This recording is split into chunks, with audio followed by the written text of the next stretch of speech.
L'Algérie, depuis si longtemps le théâtre d'événements tragiques. Plus de 200 000 réfugiés venant des zones frontalières avaient quitté leur village pour gagner les régions voisines de la Tunisie et du Maroc. Ils n'amenaient que ce qu'ils pouvaient porter sur leurs épaules. Depuis lors, pour survivre, ils n'ont pu compter que sur la charité et la générosité de leurs frères humains.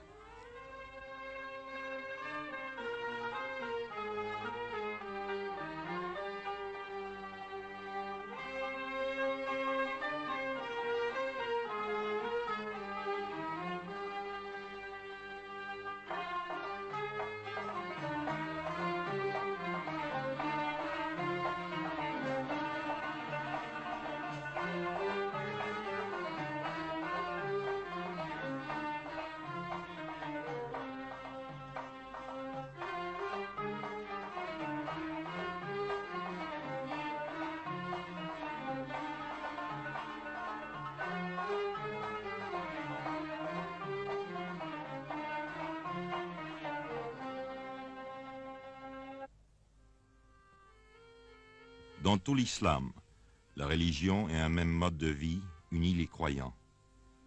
Pour le peuple musulman, une parole du prophète exprime le sentiment de leur solidarité. L'homme est à l'homme comme la pierre est à la pierre qui donne à l'autre et reçoit de l'autre la force qui fait la solidité de l'édifice.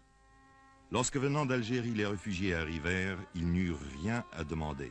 La population locale partagea son pain avec eux. On les reçut comme des voisins chez des voisins.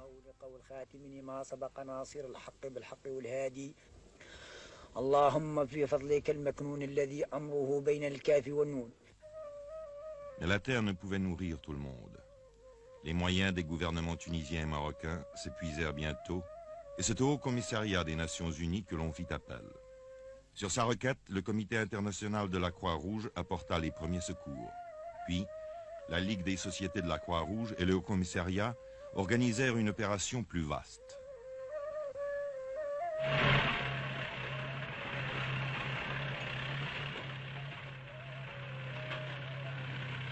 Dès lors, depuis 1959, l'aide aux réfugiés en Tunisie et au Maroc se fit principalement selon ce programme. Plus de 275 000 rations par mois ont été distribuées à partir de cette année-là, au Maroc par 27 centres et par 33 en Tunisie. À Figuig, petite ville marocaine dans le Sahara, la distribution a lieu le 12 de chaque mois. L'équipe arrive la veille au soir après des heures épuisantes de voyage sur les rudes pistes du désert. Le chef d'équipe, un Suisse, fait le point de la situation avec le caïd.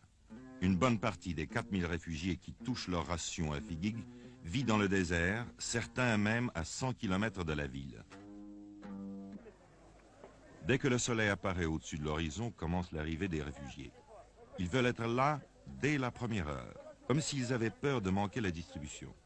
Dans certains grands centres où la distribution dure 2 ou 3 jours, les gens font la queue pendant tout ce temps-là, mangeant et dormant en plein air.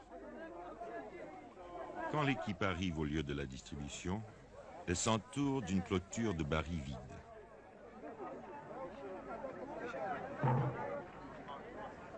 Voilà les queues maintenant organisées, les femmes d'un côté, les hommes de l'autre.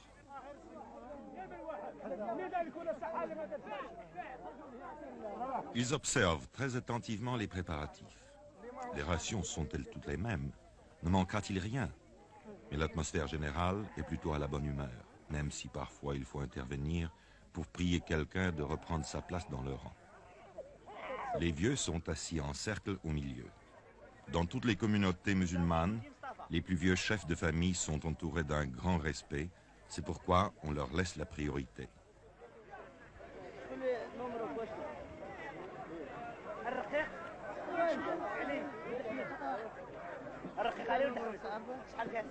Mais les hommes ne seraient pas les hommes si même parmi les plus vieux, certains essayaient de passer avant les autres, comme ce vieil homme qui a tout l'air de vouloir se glisser au premier rang.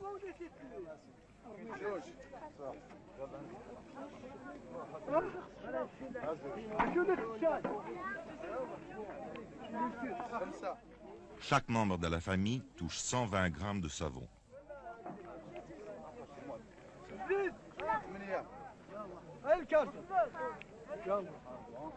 400 grammes de sucre,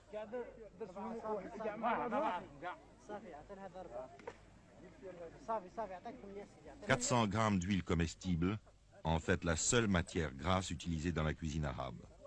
Les quarts de ration sont chaque fois soigneusement pointés. Les vieux servis, vient le tour des autres. À une certaine époque, les femmes étaient servies d'abord, mais à Figuig, les chefs de famille malins envoyaient tous leurs femmes, et les hommes qui venaient des lieux les plus éloignés devaient attendre jusqu'à la fin. Aujourd'hui, 10 hommes passent après 10 femmes. Remarquez, les femmes sont toujours les clientes les plus difficiles. Une hésitation de la part d'un homme du Croissant Rouge suffit à leur délier la langue.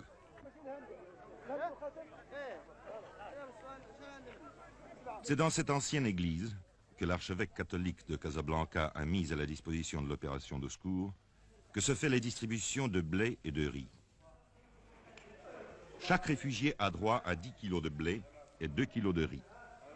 En Afrique du Nord, chaque famille cuit son propre pain et fabrique sa semoule pour le traditionnel couscous. Un plat de semoule cuit à la vapeur, des légumes bouillis et de la viande ou du poulet, s'il y en a. Certains réfugiés n'ont pas touché à la viande depuis plus d'1 an.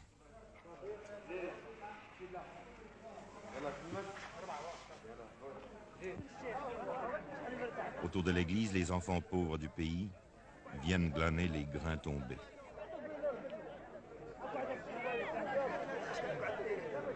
La charité n'est pas le privilège des riches. Les réfugiés aussi partagent avec les autres.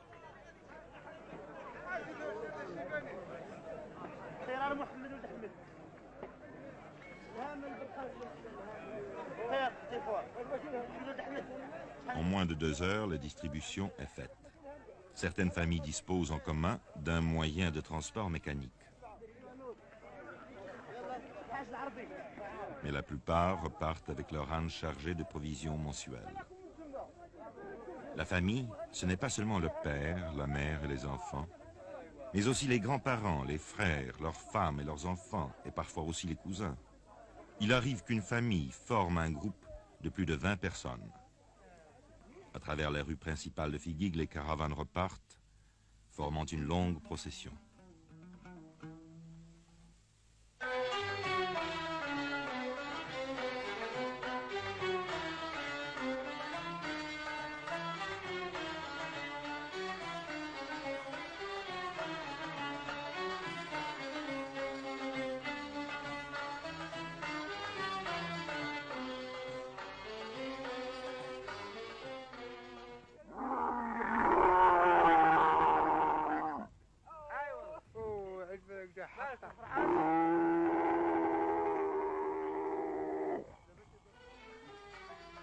Une fois par mois, les chefs de caravanes bédouins, eux-mêmes réfugiés, ont encore des marchandises à transporter, les rations destinées à leur tribu en exil.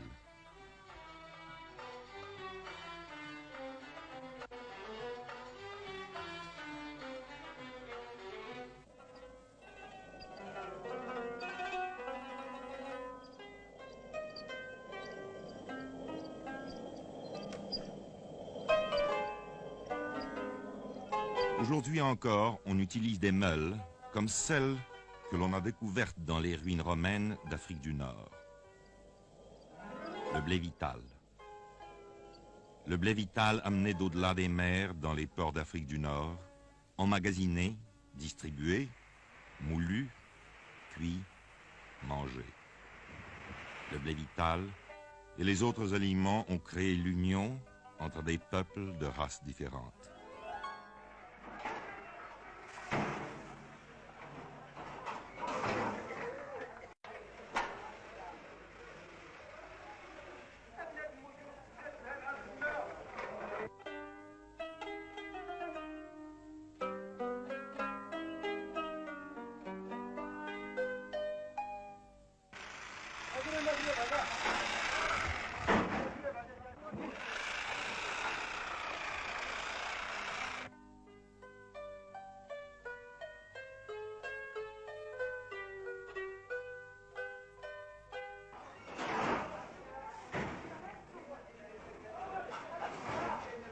l'homme est à l'homme, comme la pierre est à la pierre qui donne à l'autre et reçoit de l'autre la force qui fait l'édifice.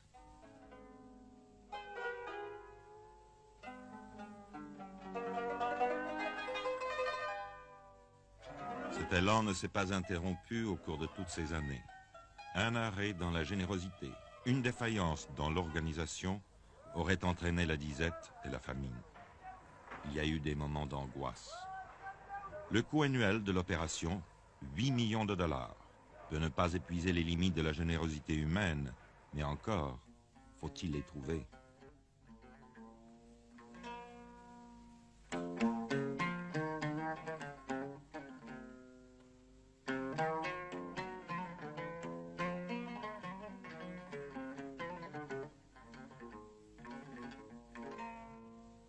On est parvenu à fournir à chaque réfugié 1540 calories par jour.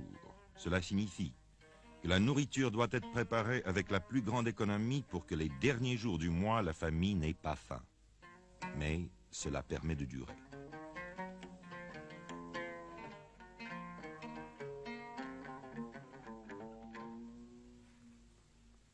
Dans les montagnes, les réfugiés construisent eux-mêmes des gourbis. Un toit de feuilles sur un châssis de branches, le tout posé sur un mur circulaire, fait de boue ou de pierre, un trou servant d'entrée. Dans les plaines et le désert, les réfugiés vivent sous les tentes qu'ils ont généralement construites eux-mêmes dans le style traditionnel. Quelques nomades sont arrivés avec le reste de leur troupeau. Cette famille possédait plus de 300 bêtes, mais la plupart furent tuées ou moururent pendant l'exode. Voilà ce qu'il en reste. Une douzaine de chèvres et de moutons qui donnent un peu de lait et de laine, mais qui symbolisent aussi l'espoir de refaire un nouveau troupeau. Pendant la saison des pluies, les réfugiés coupent dans la plaine l'alpha qu'ils troquent contre un supplément de nourriture. On tisse aussi des nattes d'alpha sur des métiers procurés par l'opération de secours.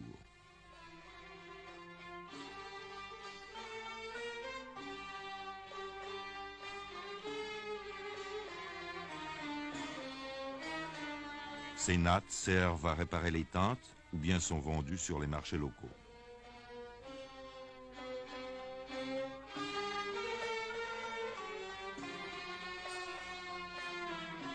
Dans les collines et les montagnes, les réfugiés ont le droit de couper les broussailles mortes. Ce réfugié a eu la chance de trouver un chêne de liège mort.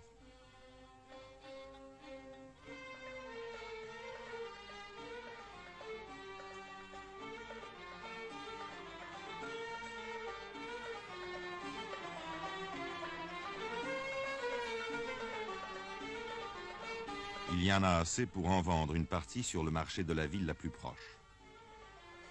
Les gens de la ville ont toujours l'utilisation des broussailles.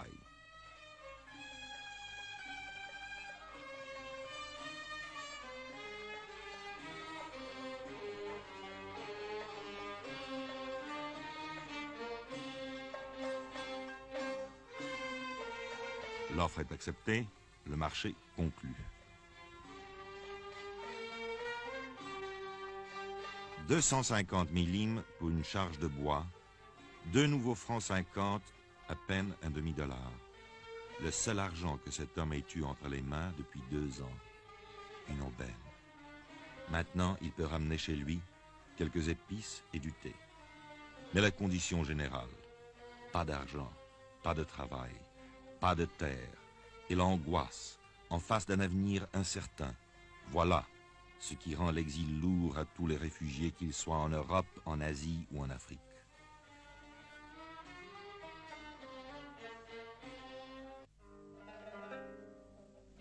Les réfugiés dépendent entièrement du secours international. Dans ces conditions, un régime de 1540 calories par jour est souvent tout ce qu'on peut leur donner. Et 1540 calories ne suffisent pas aux enfants en pleine croissance. Or, les enfants constituent plus de 50% des réfugiés.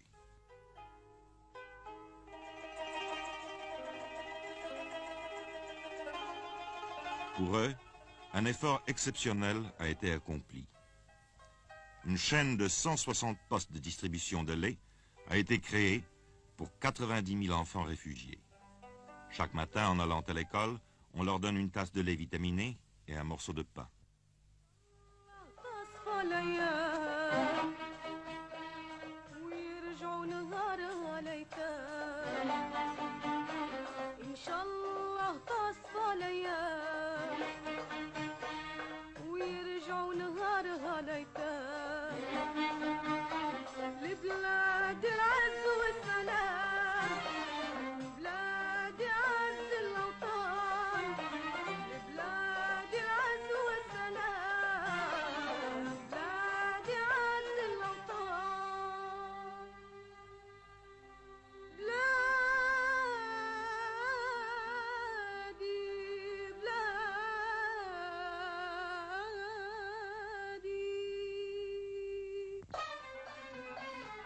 Aujourd'hui, les enfants réfugiés sont pleins de vigueur et de santé.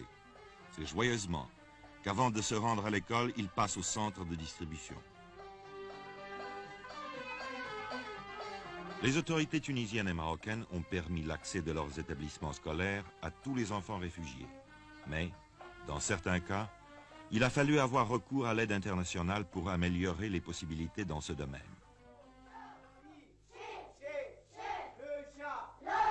Le chat a griffé Amina. Le chat a griffé Amina.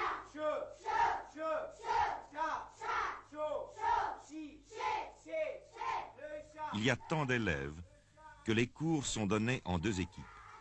Mais la soif de connaissance est si grande que d'habitude le groupe de l'après-midi va au cours du matin et reste dehors pour l'entendre. De la même façon, le groupe du matin assiste au cours de l'après-midi.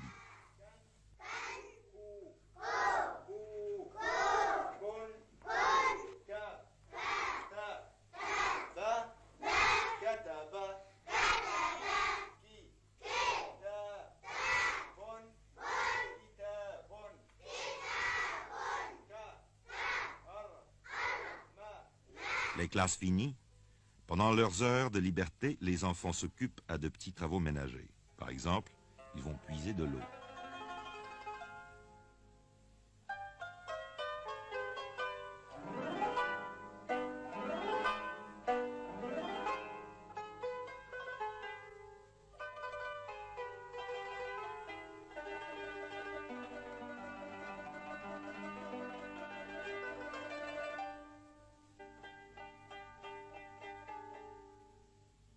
Mais comme tous les enfants, ils aiment jouer, même si les jouets sont rares. Voici un jeu que connaissent tous les enfants du monde. Il n'est besoin que de quelques cailloux qu'on jette en l'air pour les rattraper adroitement sur le dos de la main.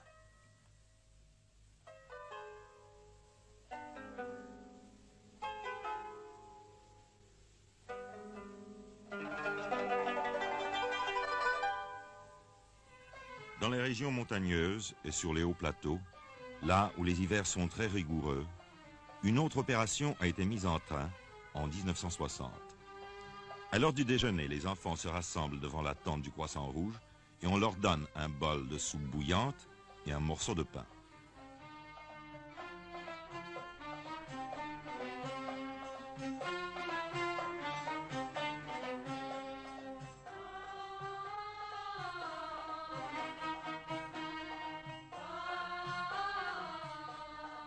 Deux fois par semaine, on ajoute de la viande.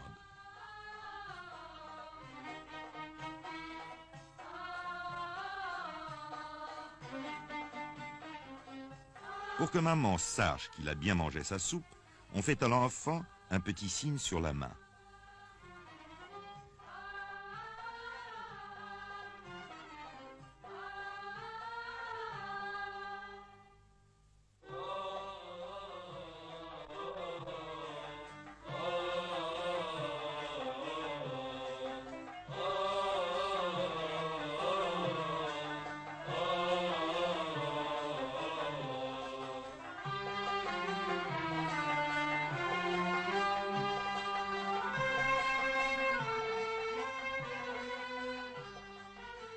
Avec tant de réfugiés disséminés sur des centaines de kilomètres, il a fallu mettre sur pied un service spécial de santé.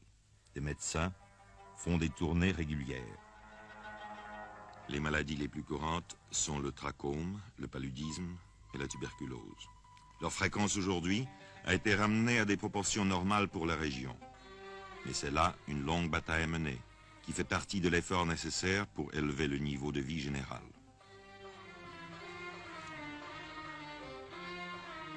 En plus des services médicaux, une chaîne assez importante de dispensaires a été créée. Des infirmiers, des secouristes, formés sur place, s'occupent des cas ordinaires. Les cas sérieux sont vus par le médecin. Ici, les malades reçoivent également des soins et des médicaments.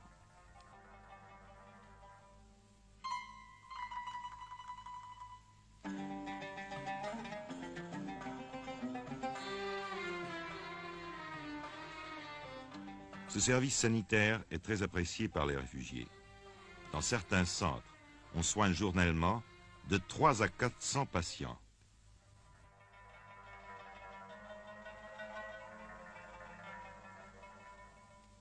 En Afrique du Nord, l'hiver, il peut faire très froid. En 1961, il est tombé dans cette région près de 2 mètres de neige. En hiver, les réfugiés restent à l'intérieur autour du feu.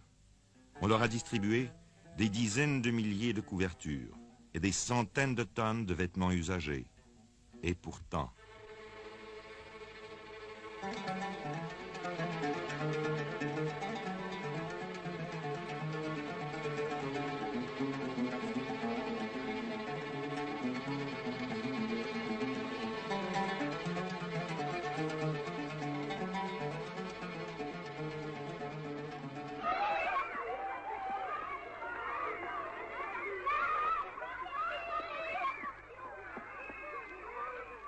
Une fois par an, on donne aux enfants une kashabia.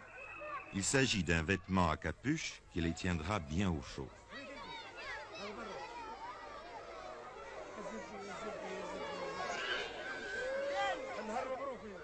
Avec la meilleure volonté du monde, il est impossible de faire comprendre à ces jeunes gens qu'il est inutile de se bousculer. Mais les enfants sont trop excités. Ils ont trop peur qu'en fin du compte, il n'y ait plus assez de kashabia pour tout le monde. Si quelque chose peut décrire l'extrême dénuement de ces enfants, leur dépendance totale d'une aide extérieure, c'est bien cela. Cette crainte de voir la générosité se tarir quand leur tour viendra.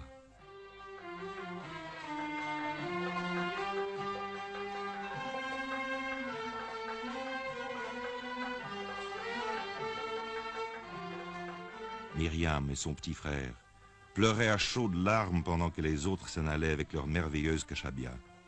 Ils étaient les derniers. Mais il en reste encore. Pour lui, pour elle. Et maintenant, on sourit presque.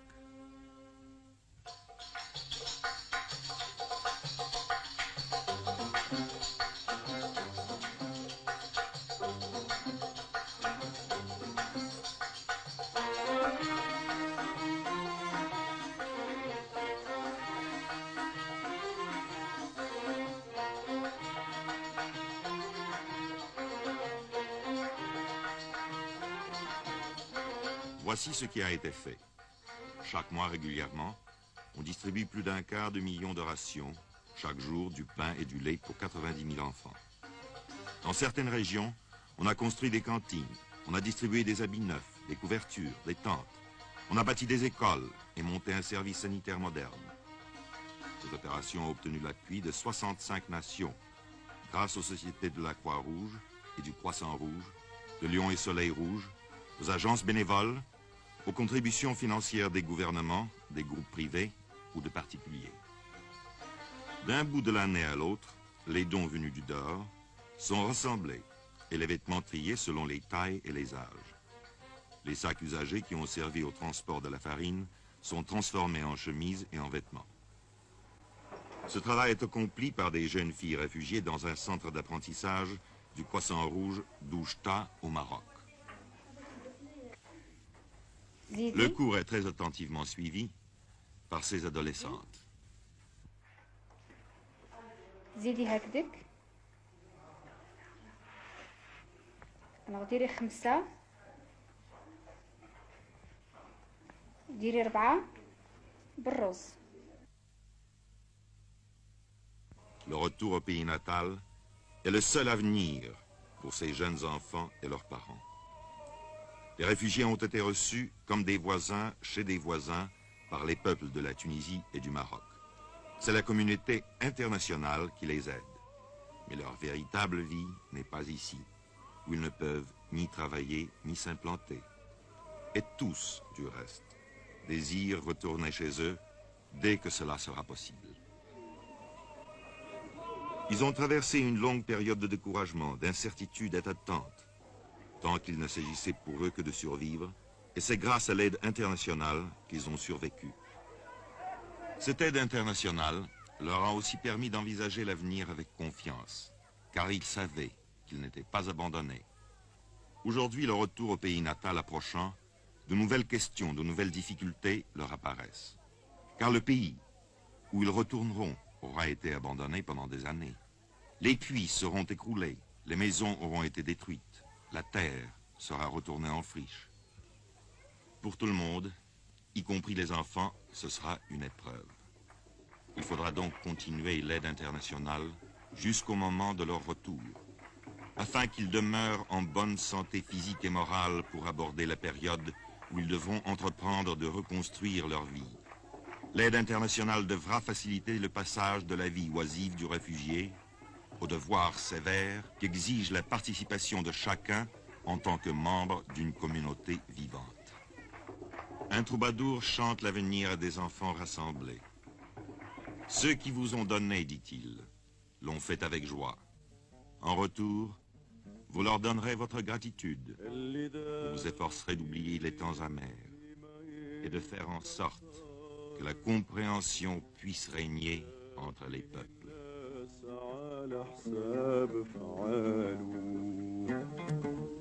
نتمنى التوحيد لجميع البشر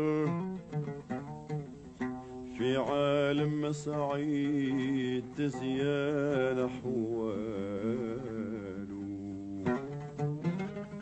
عالم حر جديد لبدا ينتصر وتزول الغيار ما بين بطال.